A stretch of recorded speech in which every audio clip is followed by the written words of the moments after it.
김밥 하나 시유를 처음에 책을 냈을 때 출판사가 그 책이 나오기 얼마 전에 한 신문사하고 인터뷰를 했었었는데, 그때 매출과 회사 자산을 착각하는 바람에 출판사에서 나온 책에 700억 부자라고 나온 거예요. 그 당시에 내가 70억도 아니었는데. 그래서 이걸 출판사한테 수정해달라고 했더니 이미 인쇄가 돼서 못하겠다고 거절을 하더라고요. 그래서 할 수 없이 그때 내가 어떻게 했냐면 그냥 700억 부자가 돼야겠다 생각을 했었거든요.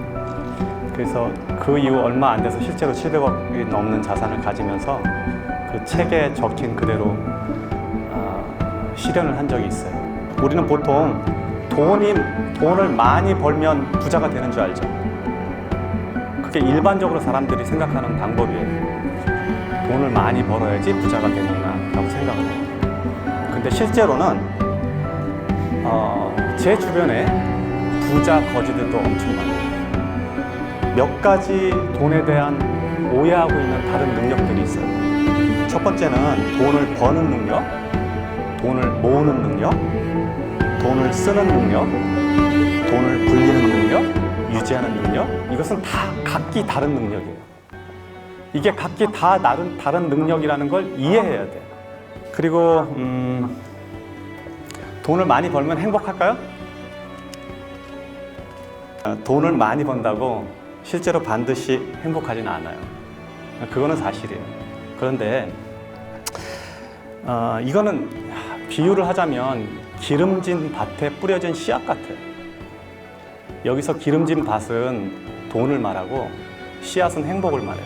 그래서 우리가 씨앗을 갖다가 기름진 밭에다 뿌리면 100개를 뿌렸다고 치면 굉장히 많은 씨앗이 나올 거예요. 반대로 밭이 좋지 않은 밭에다 씨를 뿌리면 상대적으로 100개 중에 아주 안 나오진 않아요.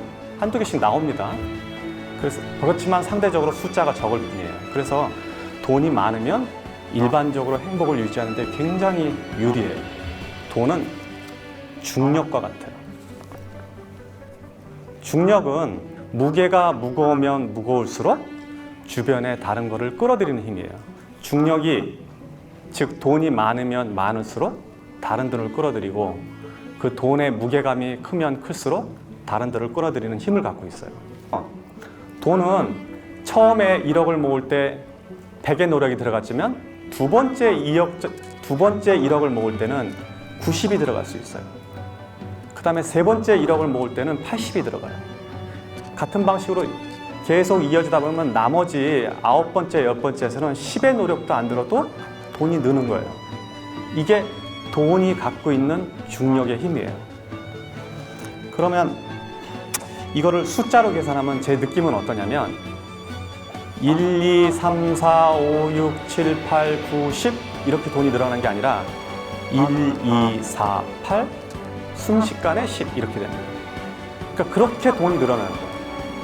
그래서 돈과 중력은 동일한 형태를 유지하고 있다. 이게 돈의 속성 중에 하나예요. 이해를 해야 돼요. 돈은 인격체예요. 인격체라는 말은 펄슨, 인격이라는 말인데, 인격체라는 거는 스스로 존재하고 생각하고 개별적 실체를 가지는 것을 인격체라고 그래요.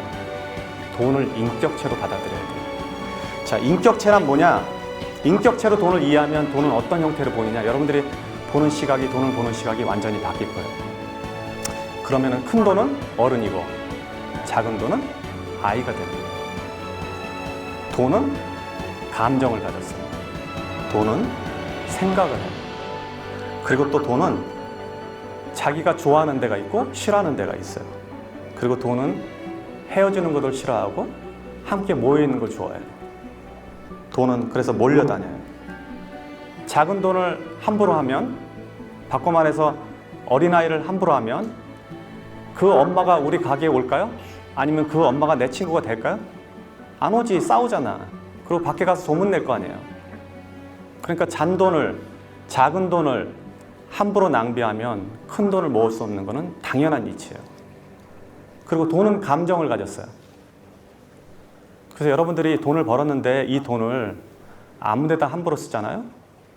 뭐 술집에 가서 탕진을 한다든지 도박을 한다든지 아니면 이유 없이 사치를 한다든지 그러면 돈을 감정을 가졌기 때문에 나를 이렇게 대하는구나 이 사람은 그렇게 생각하고 돈은 여러분들을 떠날 거예요.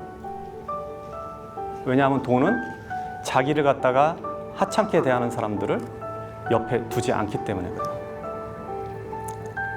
또 돈은 생각을 가졌습니다. 생각이 있기 때문에 여러분들이 무슨 행동을 하는지 면밀히 이해하고 있다가 갈까 말까를 결정하고 생각을 가졌기 때문에 여러분들이 좋은 일에 돈을 쓰면 그 돈은 다시 돌아와요.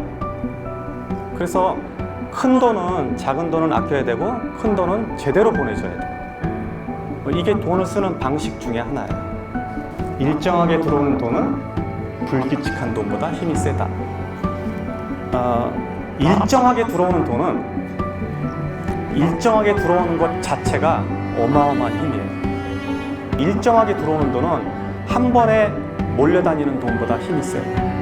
무슨 얘기냐면 매달 100만 원씩 버는 사람은 한 번에 1년 내내 굶다가 어느 날 1000만 원 버는 사람보다 힘이 세다는 얘기예요. 이거를 캐시플로우라고 얘기해요. 일정하게 물이 들어오는 거예요. 매출이 주말에 500만 원 오르는 거 아무 의미 없어요. 매일 100만 원 오르는 게 더 좋은 거예요. 왜냐하면 일정하게 들어오는 돈은 그 돈 자체가 강력한 힘을 가지고 있어요. 그러니까 일정하게 들어오는 돈은 조직화된 돈이에요. 그래서 그 돈은 다른 돈들을 이겨요. 더 큰 돈, 목돈 2천만 원, 3천만 원 들어오는 거 아무 의미 없어요. 매달 100만 원, 200만 원 버는 게 아주 무섭고 중요한 돈으로 나오거든요. 고생해서 버는 돈은 공짜 돈보다 힘이 세다.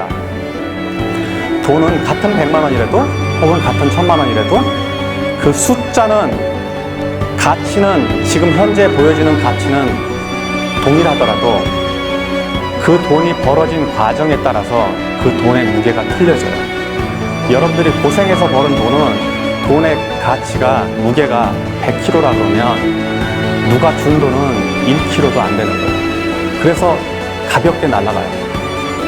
그래서 이런 원리들을 이해해야지 우리가 돈을 모으고 관리하고 유지하고 더 확장해 나갈 수 있는 거예요.